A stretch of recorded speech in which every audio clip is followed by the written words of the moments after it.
Hello दोस्तों, स्वागत है आप सभी का अपने यूट्यूब चैनल एजुकेशन अड्डा पर। दोस्तों, मैं हूं मनीष शर्मा और आज की इस वीडियो में हम बताएंगे मोस्ट इंपोर्टेंट क्वेश्चन जो रेलवे के एग्जाम में बार बार पूछे जाते हैं। ठीक है, रिपीट होते हैं बार बार क्वेश्चन। ठीक है, तो बने रहिए वीडियो के अंत तक। दोस्तों, अगर आप इस चैनल पर नए हैं तो चैनल को सब्सक्राइब कर लीजिए और बेल आइकन दबा करके ऑल नोटिफिकेशन सेट कर लीजिए ताकि मेरे हर क्लास का नोटिफिकेशन मिलता रहेगा। ठीक है, तो चलिए शुरू करते हैं फटाफट से बिना देरी किए हुए। आज का पहला क्वेश्चन है, ए तथा बी मिलकर एक काम को 10 दिन में कर सकते हैं तथा बी उसे 30 दिन में कर सकता है। यदि वे बारी बारी से काम करते हैं, ए काम शुरू करता है तो काम कितना दिन में पूरा होगा। बहुत ही अच्छा सवाल है। ठीक है, देखिए क्या कहा, ए और बी मिलकर काम को 10 दिन में करता है। ठीक है, और बी जो है अकेले 30 दिन में करता है और वह काम को बारी बारी से करता है। इसका मतलब क्या, पहला दिन ए करेगा, फिर दूसरा दिन बी, फिर अगला दिन ए करेगा, इसी प्रकार काम होगा। बात आया समझ में?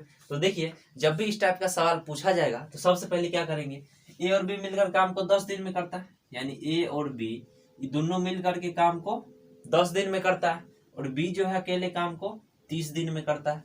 यहाँ तक बात आ गया समझ में, कोई दिक्कत नहीं है। और सबसे पहले करेंगे, इस दोनों का एलसीएम निकालेंगे। एलसीएम कितना हो जाएगा, 30 हो जाएगा। ये क्या हुआ, कुल काम हो गया। ठीक है, ये जो 30 है टोटल वर्क है, कुल काम। अब देखिए सवाल में ए और बी मिलकर के 10 दिन में करता है, टोटल काम कितना है, 30 काम है। एक दिन में कितना करेगा, तो भाग लगा देंगे, ये 3 काम करेगा दोनों मिल करके। ठीक है, और बी देखिए अकेले 30 दिन में करता है, एक दिन में निकालेंगे। ठीक है, तो भाग लगा देंगे, कितना काम होगा, एक काम होगा। यहाँ तक कोई दिक्कत नहीं है। ठीक है, अब देखिए सवाल में कहा बारी बारी से काम करता है। इसका मतलब क्या है, पहला दिन ए करेगा, ठीक है, उसके बाद काम बी करेगा, फिर ए करेगा, इसी प्रकार। बात आया समझ में? अब देखिए यहाँ से ए और बी मिलकर के एक दिन में 3 काम करता है, बी अकेले एक काम करता है। तो बताइए ए जो है अकेले कितना काम करेगा एक दिन में। तो देखिए ए का निकालेंगे तो दोनों मिलकर ना 3 काम करता है एक दिन में। अब बी अकेले, अगर हम बी वाला घटा लेंगे तो ए का एक दिन का काम पता चल जाएगा। बात आया समझ में? देखिए दोनों मिलकर के 3 काम, अब बी वाला हम घटा लेते हैं, यानी ए जो है एक दिन में 2 काम करता है। क्लियर? और बी जो है एक दिन में 1 काम करता है। बात आ गया समझ में? अब देखिए यहाँ से कहा बारी बारी, यानी पहला दिन ए करेगा, दूसरा दिन बी करेगा। तो बताइए ए जो है एक दिन में कितना काम कर रहा है, 2 काम कर रहा है। ठीक है, और बी जो है एक दिन में 1 काम कर रहा है। क्लियर है? यहाँ तक कोई दिक्कत नहीं है। अब देखिए ये 2 दिन में कितना काम हो गया, 2 दिन में टोटल काम 2 1 3 काम हो गया। ठीक है, 3 काम हो गया, 2 दिन में 3 काम हो गया। काम टोटल था कितना, 30 काम करवाना है। क्लियर? 2 दिन में 3 काम हो चुका है। ठीक है, तो 3 से में भाग लगे, यानी 10 से अगर हम गुना कर देते हैं दोनों तरफ, ठीक है, तो कितना हो जाएगा, ये 20 दिन में। ठीक है, टोटल 30 काम, तो आपका आंसर कितना हो गया, 20 दिन। बात आया समझ में? फिर से एक बार समझते हैं। देखिए जब भी इस टाइप का सवाल पूछा जाएगा तो सबसे पहले क्या किया, ये दोनों मिलकर के 10 दिन में करता है, बी अकेले 30 दिन में। यहाँ से एलसीएम निकाल दिए, तो दोनों मिलके एक दिन का काम 3 है, बी का 1 है। ठीक है, तो सिर्फ ए का निकाले हैं, तो ये दोनों मिलके ना 3 काम करता है एक दिन में। बी वाला घटा ली, यानी ए जो एक दिन में 2 काम करेगा, बी 1 काम करेगा। सवाल में कहा बारी बारी से करता है, यानी पहला दिन ए करेगा, दूसरा दिन बी करेगा, फिर आगे ए करेगा, इसी प्रकार से। तो देखिए एक दिन में 2 काम करता है, बी एक दिन में 1 काम करता है। तो दोनों मिला करके यानी 2 दिन में कितना काम हो गया, 3 काम हो गया। और काम टोटल है कितना, 30 काम करवाना है। तो देखिए 3 से इसमें भाग लगा, यानी 10 से, तो 10 से दोनों में गुना कर दीजिए। ठीक है, यानी 30 काम हो जाएगा कितना दिन में, 20 दिन में। यही आपका आंसर हो गया। बात आया समझ में? क्लियर है? बहुत ही आसान सवाल था। तो चलिए बढ़ते हैं अगले सवाल पर। एक आयत का क्षेत्रफल 12 वर्ग मीटर है, यदि लंबाई चौड़ाई का 3 गुना है तो परिमाप निकाले।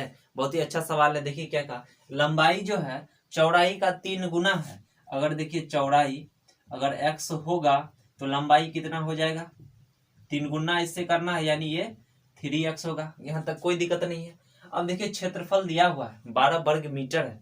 ठीक है, तो आयत का क्षेत्रफल क्या होता है, लंबाई या गुने में चौड़ाई, तो दोनों को गुना करेंगे, x गुना 3x बराबर कितना दिया हुआ क्षेत्रफल, 12 वर्ग मीटर है, तो 12 लिख दिए, कोई दिक्कत नहीं। यहाँ से देखिए 3 से भाग लगाएंगे, 4 बार में कट जाएगा। बात आ गया समझ में? अब देखिए x और x दोनों को गुना करेंगे, यानी x स्क्वायर बराबर 4 आ गया। अब ये स्क्वायर है, बराबर के इधर आके रूट हो जाएगा, यानी x का मान कितना आ गया, 2 आ गया। यहाँ तक कोई दिक्कत नहीं है। अब देखिए सवाल में पूछा तो परिमाप निकाले। परिमाप क्या होता है, 2 इंटू एल प्लस बी यानी लंबाई या प्लस में चौड़ाई। तो देखिए परिमाप क्या हो जाएगा 2 इंटू लंबाई है प्लस चौड़ाई। तो लंबाई कितना है 3x है, 3x है प्लस चौड़ाई कितना है x है। अब देखिए ये दोनों को जोड़ देंगे तो 3x और x कितना हो जाएगा, ये 4x हो जाएगा, कोई दिक्कत नहीं है। तो 2 गुना 4 और x का मान देखिए कितना आया है, यहाँ से 2 आ गया, बस 2 पुट कर दीजिए इसमें। तो टोटल कितना हो जाएगा ये 16, यही आंसर हो गया। बात आया समझ में, आसान सवाल था। देखिए चौड़ाई x मान लिया तो लंबाई तिगुना कर रहा है यानी 3x हो जाएगा, और क्षेत्रफल लंबाई गुने चौड़ाई होता है, यहाँ से x का मान निकाल लिए 2 आ गया। बात आया समझ में। अब पूछा परिमाप, तो 2 इंटू एल प्लस बी होता है यानी लंबाई प्लस चौड़ाई, दोनों को जोड़ दिए, x का वैल्यू रखे, ठीक है, कितना आ गया यहाँ से 16। बात आ गया समझ में, आसान सवाल था, ठीक है। तो चलिए बढ़ते हैं अगले क्वेश्चन पर। है ए की क्षमता बी की 2 गुनी है तथा बी की क्षमता सी की 2 गुनी है। यदि ए तथा बी मिलकर किसी कार्य को 16 दिन में कर सकते हैं तो सी अकेले उस कार्य को कितना दिन में कर सकते हैं। बहुत ही अच्छा सवाल है, ठीक है। देखिए यहाँ क्षमता दिया हुआ, ए का क्षमता बी का 2 गुना है और बी का जो क्षमता है सी का 2 गुना है। बात आया समझ में। यहाँ से देखिए तीनों का क्षमता का रेशियो निकालेंगे, ए बी और सी का।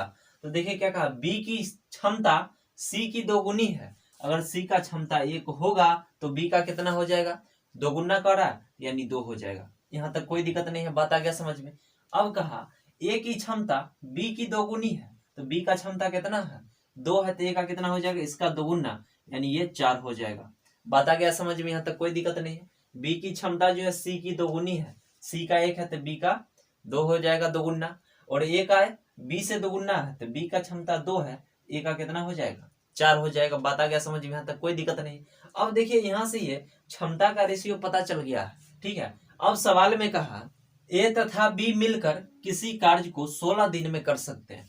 ए और बी मिलकर के कितना दिन में करता है, 16 दिन में करता है, ठीक है। तो यहाँ ए बी का दिन पता है, दोनों मिलकर के 16 दिन में काम करता है, लेकिन दोनों मिलकर क्षमता कितना है दोनों का 4 और 2 6 हो जाएगा, ठीक है। तो इसको गुना कर देंगे, दिन में क्षमता से गुना कर देंगे और जिसका पूछा जाए उसके क्षमता से भाग लगाएंगे। तो सी अकेले उस कार्य को कितना दिन में कर सकता है यही पूछ रहा। तो सी का क्षमता कितना है 1 है, 1 से भाग लगा देंगे, दोनों को गुना कर देंगे, यहाँ से कितना होगा 96 दिन हो जाएगा, ठीक है। मजेदार तरीका है, आप क्वेश्चन को सेकेंडों में बना सकते हैं, ठीक है। तो चलिए बढ़ते हैं अगले सवाल पर। लड़कों और लड़कियों की संख्या का अनुपात 5:7 है। 8 नए लड़के के शामिल होने के बाद नया अनुपात 1:1 है। प्रारंभ में लड़के तथा लड़कियों के संख्या के बीच अंतर निकाले। बहुत ही अच्छा सवाल है, ठीक है। देखिए इसमें प्रारंभ में रेशियो दे दिया है, दोनों बॉयज और गर्ल्स का रेशियो कितना है 5:7 है, यहाँ तक कोई दिक्कत नहीं है। अब देखिए सवाल में कहा 8 नया लड़का शामिल होने के बाद, 8 को नया लड़का जब शामिल हो जाता है तो यही अनुपात 1:1 हो जाता है, यहाँ तक कोई दिक्कत नहीं है। अब देखिए यहाँ से शामिल कौन हुआ है, लड़का हुआ है शामिल, ठीक है। लेकिन लड़की का संख्या अगर पहले 7 था तो बाद में भी उतना ही रहना चाहिए, इस पर कोई फर्क नहीं पड़ना चाहिए, क्योंकि शामिल कौन हुआ है, लड़का हुआ है, क्लियर है। यहाँ से देखिए रेशियो कितना है इसका 7 है, तो बाद में भी 7 होना चाहिए, लेकिन यहाँ पर 1 है, ये बात तो गड़बड़ है, इसको भी 7 बना लेंगे, क्लियर है। तो देखिए 7 से दोनों रेशियो में गुना कर देंगे तो ये कितना हो जाएगा 7:7 हो जाएगा। बात आया समझ में, क्लियर है। अब देखिए यहाँ से पहले लड़का का 5 था रेशियो, अब हो गया 7, कितना वृद्धि हो गया रेशियो में 2 का वृद्धि हो गया, और यही 2 का वैल्यू दिया हुआ है सवाल में 8, ठीक है। बात आ गया समझ में। देखिए रेशियो में 2 वृद्धि हुआ और संख्या में 8 को लड़का का वृद्धि हुआ है, कोई दिक्कत नहीं है। अब सवाल में कहा प्रारंभ में लड़के तथा लड़कियों के संख्या के बीच अंतर निकाले, यानी शुरू में अंतर कितना का था, देखिए रेशियो में कितना का अंतर है 2 का, ठीक है, और 2 का वैल्यू हमको पता है कितना है 8 है, यही आंसर हो जाएगा। बात आ गया समझ में, कोई दिक्कत नहीं। तो चलिए बढ़ते हैं अगले क्वेश्चन पर। 4 व्यक्ति किसी वृत्ताकार पथ पर 10 मिनट, 15 मिनट, 25 मिनट तथा 30 मिनट में चक्कर लगाते हैं। यदि वे 10 AM पर मिले तो वे फिर कब मिलेंगे। बहुत ही अच्छा सवाल है, ठीक है। देखिए जब भी इस टाइप का सवाल पूछा जाएगा तो देखिए 10 मिनट, 15 मिनट, 25 मिनट और 30 मिनट में चक्कर लगाता है, ठीक है। समय कितना कितना देखिए 10 मिनट, 15 मिनट, 25 मिनट और 30 मिनट में चक्कर लगाता है। तो सबसे पहला काम करेंगे ये सभी का एलसीएम निकाल लेंगे, ठीक है। एलसीएम सभी का कितना हो जाएगा 150 और सब मिनट में था यानी 150 मिनट। क्लियर है। 150 मिनट का मतलब क्या है 2 घंटा 30 मिनट। इसको लिख सकते हैं, कोई दिक्कत नहीं है। अब देखिए वे 10 AM पर मिलता है, ठीक है, 10 बजे मिलता है, ठीक है, और दोबारा कब मिलेगा 2 घंटा 30 मिनट के बाद। तो उसको जोड़ दीजिए 2 घंटा 30 मिनट, ये कितना हो जाएगा 12:30 AM पर मिलता था, अब कब मिलेगा 12:30 पर, यानी PM हो जाएगा। यही आपका आंसर हो गया। बात आया समझ में? तो चलिए बढ़ते हैं अगले सवाल पर। 10 पेन तथा 12 पेंसिल का मूल्य 180 रुपया है, तो 40 पेन तथा 48 पेंसिल का मूल्य क्या होगा? बहुत ही अच्छा सवाल है, ठीक है। देखिए क्या कहा, 10 पेन और 12 पेंसिल, 10 पेन और 12 पेंसिल, ठीक है, इसका मूल्य कितना है 180 रुपया। क्लियर है। 10 गो पेन है 12 गो पेंसिल, इसका मूल्य 180 रुपया है। 40 पेन और 48 पेंसिल का मूल्य पूछ रहा है, 40 पेन प्लस 48 पेंसिल, इसका मूल्य पूछ रहा है। तो कुछ नहीं करना है दोस्तों, देखिए 10 पेन और ये 40 पेन है, ठीक है, इसका 4 गुना है ना, देखिए 4 गुना है ये सब। 10 पेन था पहले और 12 पेंसिल का दाम 180 रुपया। अब 40 4 गुना हो गया है, 40 पेन हो गया है, 48 पेंसिल हो गया है, तो मूल्य भी क्या होगा 4 गुना हो जाएगा, यानी 180 को 4 से गुना करेंगे कितना होगा 720 रुपया। यही आंसर हो गया। बात आया समझ में? 40 पेन और 48 पेंसिल का मूल्य 720 रुपया। क्लियर है, आसान सवाल था, ठीक है। तो चलिए बढ़ते हैं अगले सवाल पर। चीनी के भाव में 40% की कमी हो जाने पर कोई गृहिणी अपनी खपत में कितने प्रतिशत वृद्धि करे ताकि खर्च पर कोई प्रभाव न पड़े? बहुत ही अच्छा सवाल है। देखिए जबरदस्त तरीका बताएंगे जिससे आप सवाल को मौखिक कर सकते हैं। देखिए जब भी इस टाइप का सवाल पूछा जाएगा, ठीक है, तो देखिए क्या कहा, भाव में 40% कमी हो जाने पर, तो 40 को ऊपर में लिख लेंगे, ठीक है, और कमी है तो नीचे में 100 में से घटा के, और वृद्धि रहता तो जोड़ देते। बात आया समझ में? 40 को ऊपर में लिख लेंगे, 40% कमी था, और नीचे में 100 में से 40 को घटा के, ठीक है, और प्रतिशत के लिए 100% से गुना कर देंगे। बात आया समझ में? अब देखिए यहाँ से 40/60 और गुना 100 हो जाएगा। क्लियर। अब देखिए 20 से भाग लगाएंगे तो 20 दूनी 40 और 20 तिया 60 हो जाएगा, यानी आपका कितना आ गया 200/3। इसको पूर्णांक में लिखेंगे तो 66.2/3%। यही आंसर हो गया, है ना? आसान तरीका। क्या करना है, कमी दे रहा है 40% का कमी हो जा रहा है, ठीक है, तो 40 को ऊपर में लिखेंगे, ठीक है, और नीचे में 100 में से 40 घटा करके लिखेंगे, और प्रतिशत के लिए 100% से गुना। अगर वृद्धि होता तो जोड़ देते। बात आ गया समझ में? यहाँ से कितना परसेंट आया 66.2/3%। क्लियर है, बात आ गया समझ में? ठीक है, आसान सवाल था। तो चलिए बढ़ते हैं अगले सवाल पर। एक व्यक्ति 30% के लाभ पर बेचता है, यदि उसके बिक्री मूल्य को 60 रुपया कम कर दिया जाता है तो उसे 10% की हानि होती है, तो आरंभिक बिक्री मूल्य क्या है? बहुत ही अच्छा सवाल है, ठीक है। देखिए क्या कहा, जो 30% लाभ पर बेचता है, इसका मतलब क्या, ये 130% हो जाएगा। क्लियर है। अब कहा यदि उसके बिक्री मूल्य को 60 रुपया कम कर दिया जाता है तो 10% की हानि होती है। 60 रुपया कम करेंगे ना, 10% का हानि होगा, इसका मतलब 90% हो जाएगा। बात आया समझ में? ये 90% कब होता है, जब 60 रुपया कम कर दिया जाता है। तो पहले 130% था, अब हो गया 90%।